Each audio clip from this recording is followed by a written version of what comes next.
আয়নাগরের রক্ষাকারী জননেত্রী শেখ হাসিনা স্বৈরাচারী নেত্রী এই দেশকে জুলুমের মাধ্যমে, নির্যাতনের মাধ্যমে, উলামায়ে কেরামকে জেলে রাখার মাধ্যমে এই দেশ শাসন করেছিল।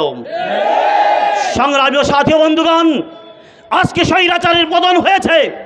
পৃথিবীর ইতিহাসে কোন স্বৈরাচার তাদের ক্ষমতা কুক্ষিগত করে রাখতে পারে নাই। সেই সাক্ষী বাংলার তৌহিদি জনতা, বাংলার 18 কোটি জনতা, শেখ হাসিনাও পারে নাই। ভবিষ্যতেও যারা স্বৈরাচার চিন্তা করতেছে তারাও পারবে না ইনশাআল্লাহ। সংগ্রামী সাথী বন্ধুগণ, সময় সংক্ষেপ, আলোচনার সময় নাই। অতএব আজকের এই মঞ্চ থেকে আমরা দাবি করব, পিলখানার বিডিআর হত্যাকারী এবং আমাদের শাপলা চত্বরে আমাদের তলবায়ে কেরাম, উলামায়ে কেরামকে যারা নির্মমভাবে পাখির মতো গুলি করে হত্যা করেছিল এবং এই 24-এ যেই সমস্ত ছাত্র ভাইদেরকে হত্যা করেছিল, এই বিচার আমরা বাংলার জমিনে চাই।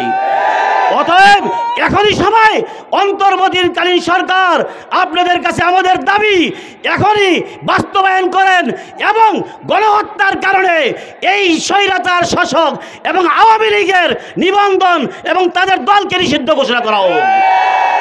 সংগ্রামী সাথী বন্ধুগণ, যদি আমাদের এই দাবি না বলা হয় তাহলে উলামায়ে কেরাম আরেকবার আন্দোলন করবে, আরেকবার মাঠে ময়দানে নামবে।